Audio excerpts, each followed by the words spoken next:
Salam l'équipe, salam la team DZ, Sahaf Torkoum, j'espère que vous allez bien. Donc, le groupe qualificatif pour la CAN 2023 est tombé concernant l'Algérie. On est dans le groupe F avec le Ouganda, le Niger et la Tanzanie. Je vous invite à me dire ce que vous pensez de ce groupe-là. Concrètement, ce qui est positif, négatif, on va pas se mentir, c'est très simple, mais qu'est-ce que ça peut nous apporter pour l'équipe nationale d'Algérie? Parce qu'il va vite falloir se relancer. On va rentrer dans les détails dans cette vidéo. Je vous invite aussi, si vous n'êtes pas à vous abonner si vous voulez suivre toute l'actualité autour de la sélection algérienne de football et à mettre un maximum de likes pour soutenir la chaîne.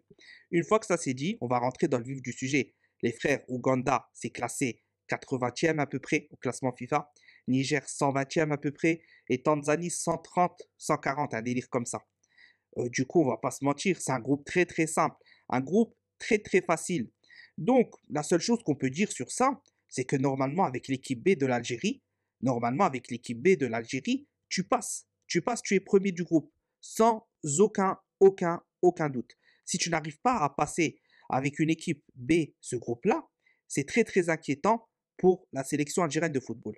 Une fois qu'on a dit ça, bien évidemment, le but c'est pas de jouer avec l'équipe B, mais c'est simplement de faire comprendre que ce groupe-là, il est vraiment parfait pour reconstruire une équipe.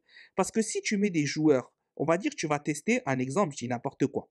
Tu vas tester un Kadri. Voilà, au milieu de terrain, tu vas tester un Kadri. Tu vas tester un Ben Bouli devant en numéro 9. Tu vas tester une charnière Tougaï-Touba dans la défense centrale. Mais si, en faisant ces tests-là, tu t'aperçois que ces joueurs-là ne donnent pas satisfaction face à la Tanzanie, face au Ouganda, face au Niger, tu vas te dire, mais là, c'est problématique. Ça veut dire que ces joueurs-là, contre une grosse équipe, je ne peux pas avoir confiance en eux.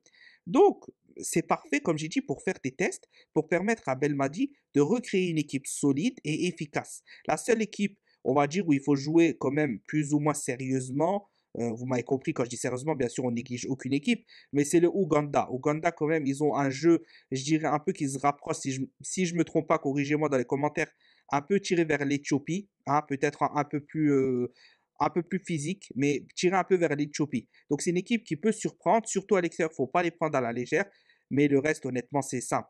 Du coup, ça va permettre à Belmadi de pouvoir tester énormément de joueurs. Honnêtement, si Belmadi ne teste pas sur ces matchs-là, euh, ça sert à rien. Ça sert à rien de pas tester pour arriver à une CAN 2023, encore une fois, avec des incertitudes, des joueurs retraités, ça ne sert à rien du tout. Donc, groupe parfait, positif, dans la situation à laquelle on est actuellement, pour reconstruire une équipe solide avec de la jeunesse, rajeunir, donner de la complémentarité à certaines associations. Je pense à la charnière Tougaï Touba, qui est pour moi une charnière d'avenir. Donner du temps de jeu à Amoura s'il revient avec son club, à Ben Bourli, tester un Benasser en 6, etc. C'est le moment de tester. Pour cette CAN 2023, on doit arriver avec une équipe rajeunie en Côte d'Ivoire. On a un an pour se préparer avec environ, on aura au moins 8 à 10 matchs jusque-là.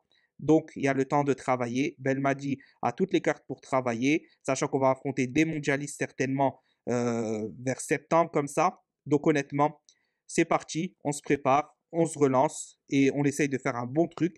Et pour ça, Belmadi doit casser son groupe et installer un nouveau groupe rajeuni. Salam l'équipe.